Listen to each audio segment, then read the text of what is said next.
Do that again. What was it?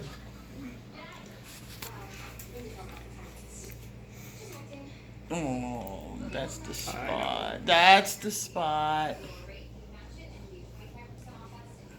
Hang in there, little dog.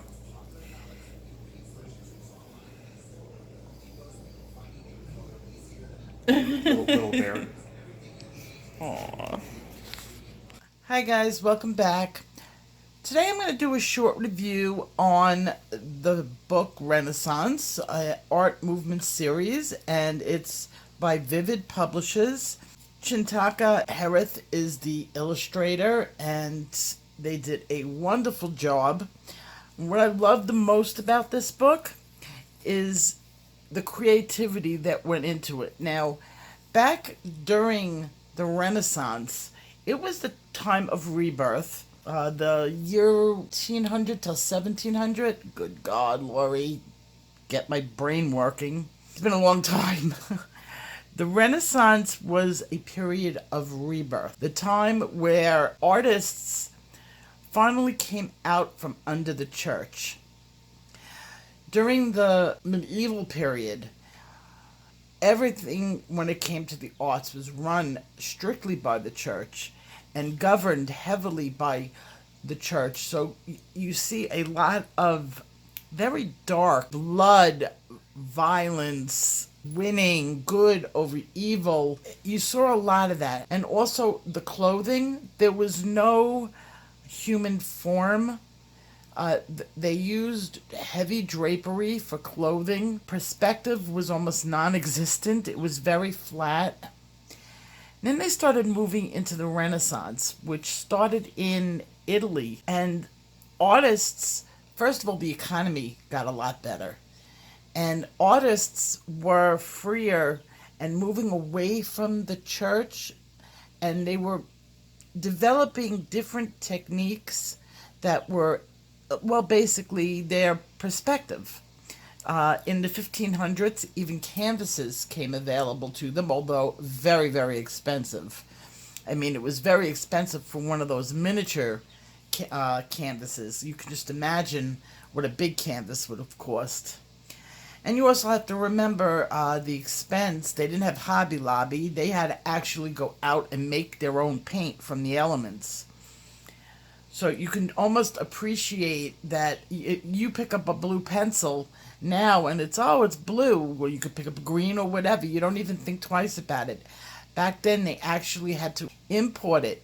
The blue lapis louis was what they used, and that came from Afghanistan. So you could just almost imagine. There was no shipping then, you know. I mean, there was shipping, but it wasn't like there was no Amazon. So you could just imagine how hard it was to actually be an artist back then.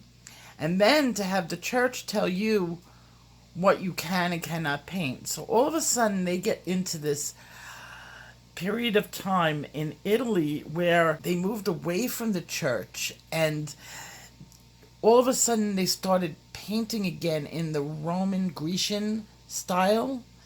And that's where the Renaissance actually got its beginning, was copying the Romans. So you're going to see a lot of Roman influence, the statues, and the nudity, where during the medieval period, you didn't even show an elbow in your drawing. During the Renaissance, it all came off, and it was very godly, and angels and cherubs.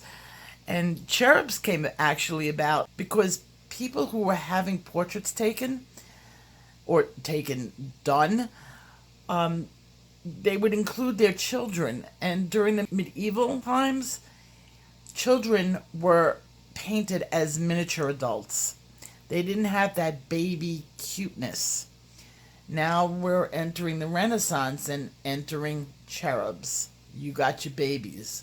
So it was really a magical time for painters. And in comes Shintak, and they did a wonderful job with this book. Now, remember, the perspective had to be scaled way back. Now, I've seen his other artwork, and he's a good artist. So imagine how hard it is to all of a sudden take out that perspective, which he did a very good job of capturing just the right amount. So I did a flip through, but I also included the paintings that his pictures were inspired by. So enjoy, and I will see you guys tomorrow. If you are interested in this book, I will leave the information in the description below. It's available on Amazon along with his 3 other books. So I will see you guys tomorrow, and have fun coloring. Take care.